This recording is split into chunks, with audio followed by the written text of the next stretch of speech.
नमस्कार, बहुत स्वागत है आप सभी का छत्तीसगढ़ एक्सप्रेस में और मैं हूं आपके साथ शिवांगी। और सीधा आपको लेकर चलेंगे छत्तीसगढ़ की राजधानी रायपुर की ओर, जहां पर अधिवेशन का आखिरी दिन है। कांग्रेस अध्यक्ष मल्लिकार्जुन खड़गे जनसभा को संबोधित कर रहे हैं। प्रतिनिधियों की मौजूदगी रही। इस सम्मेलन में सोनिया जी का बहुत प्रेरक संबोधन रहा। उन्होंने बड़े एनकरेजिंग भाषण दिया। वो हमारे लिए बहुत ही एक स्पीड दिलाने वाली और हमको एक शक्ति देने वाली भाषण है। राहुल जी और प्रियंका जी के साथ वरिष्ठ नेताओं की मौजूदगी ने जमीनी कार्यकर्ताओं में एक नई उमंग पैदा कर दी है। राहुल गांधी जी अभी अपने तकरीर में ये बात कही कि चंद लोग इस देश की संपत्ति को लूट रहे हैं। पैसा हमारा और संपत्ति भी हमारी, और उस पैसे से वो खरीद कर मोदी जी एक व्यक्ति को दे रहे हैं। और उस अदानी को इतना बड़ा बना रहे हैं।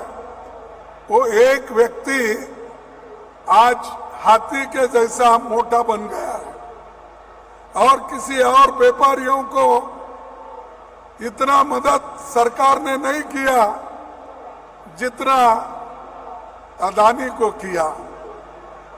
इसके लिए जो राहुल गांधी जी ने एक संकेत दिया कि पूरे कांग्रेस पार्टी, पूरे नेतागण, पूरे कार्यकर्ता, पूरे युवा, महिला सभी एक होकर सत्य की खोज निकालना है। और कैसे पैसे उनके पास आया, कितना पैसे उन्होंने बनाया, किन किन रीतियों से बनाया, उसके लिए हम लड़ेंगे। ये उन्होंने जो कहा, हम उनके साथ हैं, उनके साथ लड़ेंगे, उनके साथ खड़े होंगे और ये संदेश पूरे देश में हम लेके जाएंगे।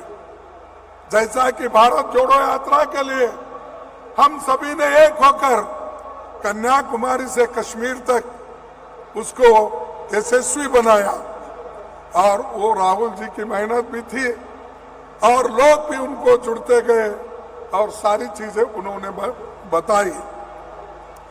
तो मित्रों, 138 साल के कांग्रेस के इतिहास में अब तक 85 महाधिवेशन हुए और उन सब में देश की दिशा को बदलने वाले फैसले हुए हैं। जनता के सरोकार से जुड़ी देश की जितनी महत्वपूर्ण योजनाएं हैं, उनमें कई ऐसी है जिनके मूल विचार हमारे अधिवेशनों में आई है। यहाँ तक कि भारत के संविधान में शामिल मूल अधिकार का विचार भी हमारे 1931 में कराची रेजोल्यूशन में आया था, और उसी के बहुत से विचार आज हमारे बहुत से रेजोल्यूशन में आए हैं। रायपुर में हमने उसी परंपरा के तहत political, economic, international affairs, agriculture, social justice और यूथ से संबंधित प्रस्तावों को आखिरी रूप दिया, और आप उन्हीं 6 प्रस्तावों को पारित भी किया और पास भी किया। ये काम कई चरणों में हुआ और बहुत से साथियों ने इसे अपने ध्यान अनुभव से संपन्न बनाया। ड्राफ्ट बनाने से लेकर उनको अंतिम रूप देने के काफी लंबा विचार मंथन हुआ। कई लोगों की इसमें भागीदारी रही और उन सभी को मैं धन्यवाद देता हूं। महाधिवेशन में संविधान संशोधन के CWC सदस्यों की संख्या 25 से बढ़ाकर 35 करने का फैसला हुआ है। हमारी CWC में 50% जगह SC, ST, OBC, महिला और युवाओं को देने का ऐतिहासिक निर्णय हमने लिया है। जहां जितनी चर्चा हुई वो सार्थक रही। मुझे लगता है कि इसमें जो सुझाव आए हैं वो हमारे पार्टी संगठन और राज्य सरकारों के साथ अन्य क्षेत्रों के लिए उपयोगी साबित होगी। 2024 के लोकसभा चुनाव में इन मुद्दों का महत्व होगा और 2023 में हो रही आधे दर्जन राज्यों के विधानसभा चुनाव में भी इसकी बड़ी उपयोगिता होगी। शहीद वीर नारायण सिंह नगर नया रायपुर में पिछले 3 दिनों में हम लोगों ने अनेक विषयों पर चर्चा की, जिससे हमारी पार्टी को भविष्य की रणनीति बनाने में मदद मिलेगी। जमीनी स्तर पर बुनियादी मुद्दों को पहुंचाने का मार्ग मजबूत करना है। यहाँ हमने जिन आम प्रस्तावों को मंजूरी दी है वो देश की आवाम के भविष्य से जुड़े बेहद अहम मुद्दे, इनको हम इम्प्लीमेंट करके भारत को एक नया इतिहास रचाएंगे। जहां हमारी राज्य सरकारें हैं वो उस काम को करेगी और जिन राज्यों में हमारी सरकारें बनेगी इस एजेंडे को आगे बढ़ाएगी। संसद और जिन राज्यों में हम विपक्ष में है वहां संसदीय फोरम पर इन सवालों को हम उठाते रहेंगे। 2024 में केंद्र में सत्ता में आने पर जो विषय केंद्र से संबंधित होंगे उस पर अमल किया जाएगा। रायपुर कांग्रेस महाधिवेशन के समापन भाषण में संगठन को लेकर मैं कुछ बातें कहना चाहूंगा। आजादी के पहले और आजादी के बाद का हमारा लंबा इतिहास कई चुनौतियों, उतार चढ़ाव और सफलताओं का इतिहास है। 62 सालों तक देश की आजादी के लिए संघर्ष किया, आजादी हासिल की और देश को संविधान दिया, लोकतंत्र की जड़ों को मजबूत किया। इसीलिए इन मूल्यों की रक्षा का जिम्मा भी सबसे अधिक हमारे ऊपर है और देश की जनता भी हमसे यही उम्मीद करती है। आज हमारे सामने तमाम चुनौतियां हैं, लेकिन कोई ऐसी चुनौती नहीं है जिसका समाधान कांग्रेस नहीं निकाल सकती। एकता, अनुशासन, दृढ़ संकल्प की जरूरत है। पार्टी की ताकत में ही हमारी ताकत है। हम जो आचरण राष्ट्रीय स्तर पर करेंगे उसका संदेश हमारे करोड़ों साथियों तक हर स्तर पर मिलेगा और गांव तक ये संदेश जाएगा। समय के साथ बहुत सी चीजें बदलती है, जनता की आकांक्षाएं और अपेक्षाएं बदलती है, नई चुनौतियां सामने आती है, रास्ता भी निकलता है। इसीलिए कहा जाता है कि राजनीति और सामाजिक कामों का रास्ता कभी खत्म नहीं होता। हमें केवल चलते रहना है। हमारी कई पीढ़ियां इसी रास्ते पर चलती रही और आगे भी चलते रहेंगे। इसीलिए नौजवान साथियों से खास तौर पर मैं अपील करना चाहता हूं कि भविष्य आपका है। कांग्रेस मजबूत होगी तो इस देश का भविष्य सुखद होगा। राहुल जी ने जिन पथरीले रास्तों पर चलकर एक माहौल बनाया है, उसे आगे ले जाने का सबसे बड़ा जिम्मा हम सबका है। देश में जिस चिंताजनक स्तर पर गैर बराबरी बढ़ रही है, उसका बहुत खतरनाक संकेत मिल रहा है। अमीर और अमीर हो रहा है, जबकि गरीब और गरीब बन रहा है। गांव और शहरों के बीच खाई गहरी होती जा रही है। तनाव बढ़ रहा है।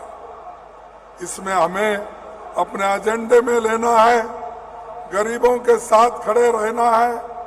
किसानों, मजदूरों, दलितों, अल्पसंख्यकों और नौजवान, महिलाओं के, आदिवासियों के मुद्दों पर लगातार सक्रियता से हमको लड़ना है।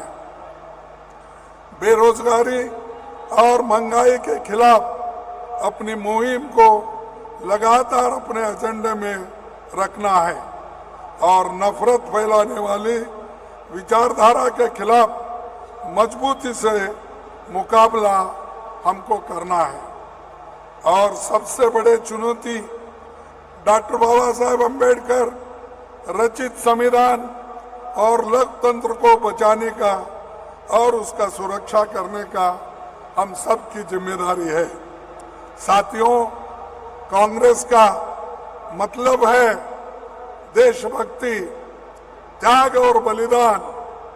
कांग्रेस का मतलब है सेवा और समर्पण। कांग्रेस का मतलब है निष्ठा और प्रेरणा। कांग्रेस का मतलब है समृद्धि और खुशहाली। और कांग्रेस का मतलब है करुणा और न्याय। कांग्रेस का मतलब है निर्भयता और अनुशासन।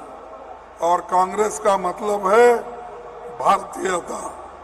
हर एक कांग्रेस नेता और कार्यकर्ता इसी भावना का प्रतीक है और उसे आगे बढ़कर और भी काम करना है। हमें याद रखना चाहिए कि भारतीय राष्ट्रीय कांग्रेस ने न केवल देश को आजाद कराया, बल्कि एक समृद्ध भारत की बुनियाद भी रखी। ऐसा भारत निर्मित किया है जो दुनिया का सबसे बड़ा और सबसे मजबूत लोकतंत्र है। भाइयों, जो 6 विषय थे, उन 6 विषय को मैं संक्षिप्त में निकाल देता हूं। राजनीतिक, हम महाधिवेशन साफ कर दिया है। बीजेपी आरएसएस के खिलाफ हमारी विचारधारा की लड़ाई तीव्र होगी। चुनावी मुकाबले तो होते रहते हैं, पर कितना भी समय लगे और कितना भी संघर्ष हो, हम एकजुट होकर लड़ने को तैयार हैं। भारत जोड़ो यात्रा से भी हम यही मार्गदर्शन हमको मिला है। आर्थिक, बढ़ती हुई आर्थिक विषमताएं, सार्वजनिक संपत्तियों का अंधा निजीकरण, बढ़ती रोजगारी और महंगाई हमारे सबसे बड़ी आर्थिक चुनौतियां हैं। हमें मिक्स्ड इकोनॉमी मॉडल पर चलना होगा। पब्लिक सेक्टर की भूमिका को नई शक्ति देनी होगी। खास करके हमें मित्रवादी पूंजीवाद से देश को बचाना है। तीसरा, किसान और खेत मजदूर। किसान और खेत मजदूर हमारी आर्थिक नीति की प्राथमिकता होने चाहिए। Green revolution, white revolution Congress सरकार ने संभव कराया, इससे देश बदला। कृषि का निजीकरण हमारे देश के लिए हानिकारक होगा। कृषि में और अधिक आर्थिक निवेश के अलावा कोई दूसरा रास्ता नहीं है। जो अभी हमको जो फार्मर्स के लिए जो रेजोल्यूशन यहाँ पर रखे हैं उसका हम पूरे लोग समर्थन करते हैं। सामाजिक न्याय और सशक्तिकरण, जाति जनगणना करना अनिवार्य बन गया है। यूपी सरकार ने 11, 12, 13 के बीच जाति जनगणना करवाया था। हमारी सरकार बदल जाने की वजह से सर्वे प्रकाशित नहीं हो पाया। नई जनगणना जरूरी है जो कानूनी और संवैधानिक प्रावधान सामाजिक न्याय और सशक्तिकरण के लिए उसे लेटर एंड स्पिरिट में लागू करना होगा। पांचवा, युवाओं का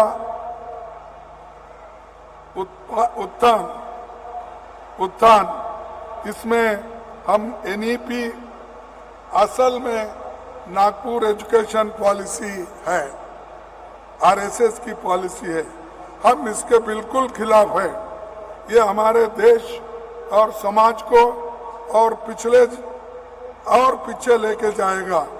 और ये जो संविधान वो बनाना चाहते हैं और शिक्षण जो देना चाहते हैं वो मनुवाद का शिक्षण देना चाहते हैं, वो मनुस्मृति का शिक्षण देना चाहते हैं। इसीलिए हमको ठोस से उसका मुकाबला करना है। ये आप पढ़ना जरूरी है। इसके लिए हम एक होकर रहना चाहिए। विदेश नीति, चीन को क्लीन चिट देकर हमने अपने पांव पर कुल्हाड़ी मार ली है। जिन पड़ोसी मुल्कों से हमारे संबंध अच्छे थे, आज उन संबंधों पर एक विफल विदेश नीति का साया मंडरा रहा है।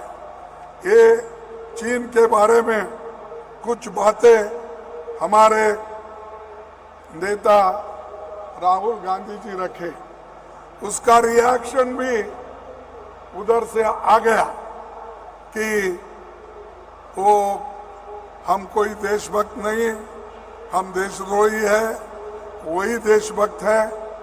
ऐसा एक उन्होंने माहौल बना रहे हैं।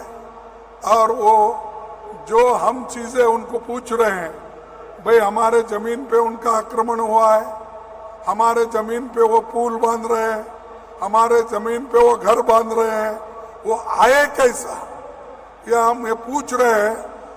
तो इसकी जानकारी न देते हुए वो कांग्रेस के ऊपर टीका करते रहते हैं और राहुल जी के ऊपर भी टीका करते रहते हैं। लेकिन जो गलतियां सरकार करती है उसको हम बताते रहेंगे, हम डरेंगे नहीं। हमारा काम है देश को सुरक्षित रखना, एक रखना, ये हमारा काम है। मैं अंत में आप सब साथियों से ये कहना चाहता हूं कि आप सभी न सिर्फ रायपुर डिक्लेरेशन को देश के जन जन तक पहुंचाना, बल्कि ये भी याद रखें कि हमारी कांग्रेस पार्टी का हर साथी लोकतंत्र और संविधान के लिए और हमारे देश के भविष्य के लिए आखिरी सांस तक एकजुट होकर लड़ेगा और जीतेगा। अंत में मैं आपको बोलना चाहता हूं कि एक मजबूत कांग्रेस से ही एक बुलंद भारत बन सकता है। मेरे साथ आप बोलिए, मैं ये नारा दूंगा, लेकिन मेरा जरा कमजोर होगा तो भी आप जरा जोर से बोलेंगे, ऐसी मैं आशा करता हूं। मजबूत कांग्रेस, अरे वैसा नहीं भाई, मजबूत कांग्रेस, बुलंद भारत बोलना चाहिए। मजबूत कांग्रेस, मजबूत कांग्रेस। साथियों, मैं आप सबका धन्यवाद करता हूं और मुझे यहां पर आप सभी डेलीगेट्स और सारे साथी और हमारे स्टीयरिंग कमेटी के नेता लोग और खासकर यहाँ के मेहमान जो होस्ट चीफ मिनिस्टर है या हमारे पीसीसी प्रेसिडेंट है, उनके मंत्रीगण हैं, उनके साथ हमारे सेवा दल वर्कर्स हैं, ये सभी ने जो प्रेम दिया और हमारे लोगों को, डेलीगेट्स को, कांग्रेस कार्यकर्ताओं को, उन्हें एक अच्छी ढंग से उनकी व्यवस्था करके उन्होंने सबके दिल जीत लिए हैं। इसलिए उनको भी मैं आखिरी धन्यवाद देकर मेरे भाषण को समाप्त करता हूं। जय हिंद। मैं बोलूंगा जय हिंद, आप ही बोलो जय